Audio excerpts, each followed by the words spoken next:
I bought this mini multimeter called the 3010. Now I'll unpack it and see what it can measure.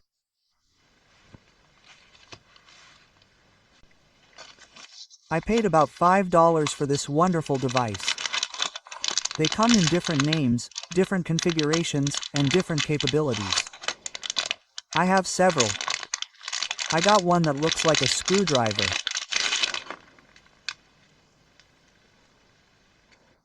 You need to put the batteries here.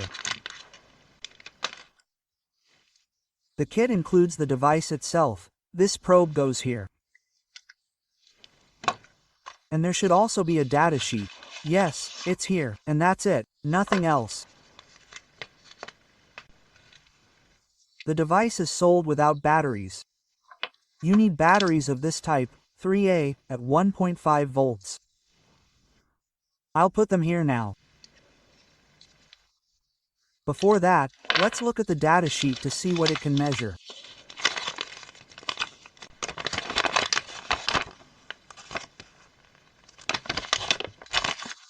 It's in Chinese and English. You can see everything it can do. That is, it measures DC voltage of 600 volts, alternating voltages up to 600 V. Capacitors measure resistance. It has a pros on, so I understand it can measure frequency.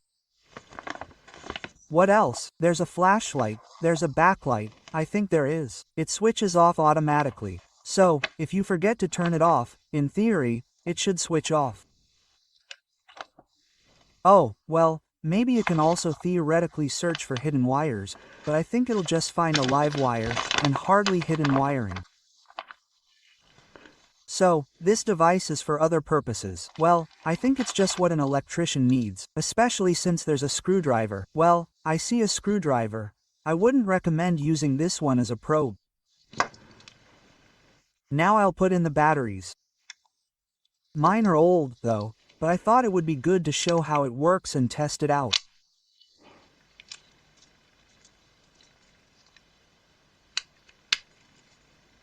Here, the device turns on. I close the lid. This is the power on button. Turned it off. Turned it on. Let it sit for a while. We'll see if it switches off automatically or not. Okay, now the probe. There's protection here, which is nice. This is the silicone tip. And now let's see how it all works. This is how it's connected. And tested. I'll go over all the buttons, although the instructions have everything. They show what they're labeled within these pictures.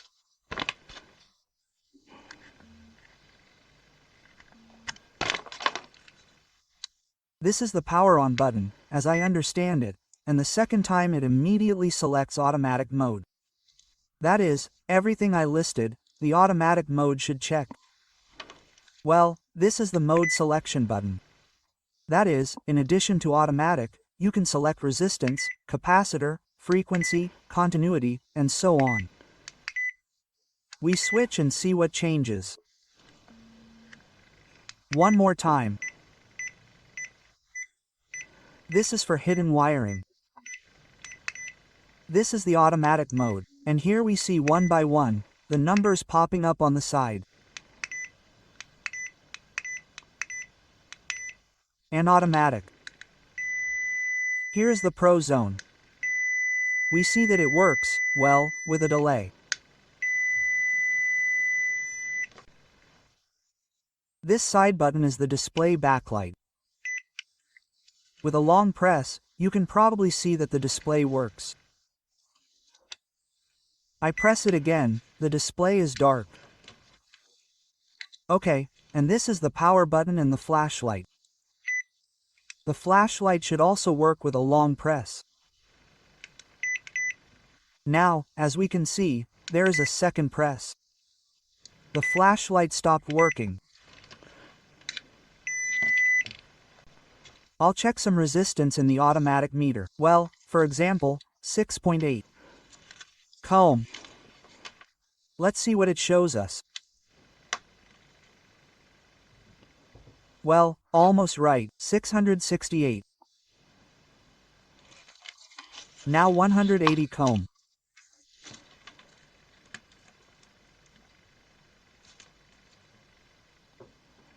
It showed 179.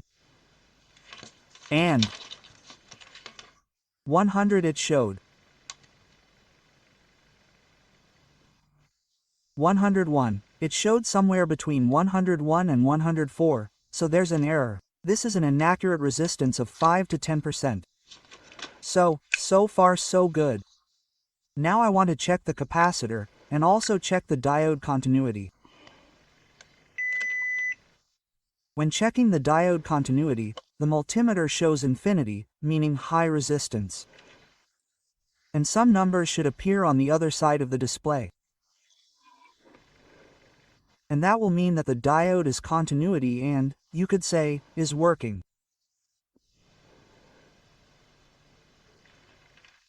That is, this multimeter also checks diodes. I'll check the capacitance of a 10 microfarads capacitor. For this, I think it's better to switch from automatic mode to capacitors. So, voltage, resistance, kilo ohms. And here are the capacitors. Well, I'll probably put the common negative on the negative, and the positive on the positive. It showed 12 microfarad. Perhaps that's what it is. Maybe it's lying, but the fact is that it shows. Now I want to check the battery voltage, or more precisely, the 9-volt battery and the 220 volts network. I'm checking the voltage of the 9-volt battery. I'm not changing the polarity. It shows something like 9.00 on one side. So, I think it's there. These batteries overestimate the reading a little. And on the other side, that is, I changed the polarity. This device still shows the same. Again, this way and that. This is in automatic mode, by the way. Now I'll check the 220 volts and also connect a soldering iron and a wire. See how it searches for and reacts to voltage.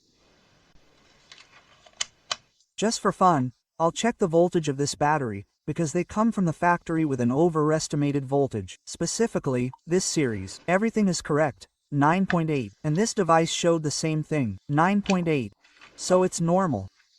It also measures voltage. I'm connecting a soldering iron to the 220 volts network, and let's see how this device responds to a live wire. Nothing on automatic. Now I'll switch it to other parameters. So, this is voltage, resistance. And here, in my opinion, it should respond and search. So, this is the wire. Well, it responds. And as we can see, it has these little lines appearing here. The closer you get, the more and faster and louder it responds. Further on, it responds a little, but poorly. As you get closer, we see a lot of these little lines and a fast sound on the screen. So, it also responds to a voltage belt, an indispensable thing for an electrician. What else do I want to check on the 220 volts network? I connect the network. There's a computer cable here. And now I'm measuring 220 volts in automatic mode, then I'll switch to specialized mode.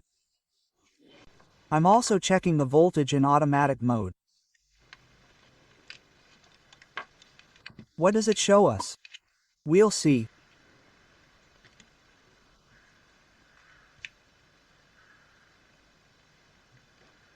It showed 226 to 227 V. So, there's something there somewhere. Now I'll switch to a specific specialized mode.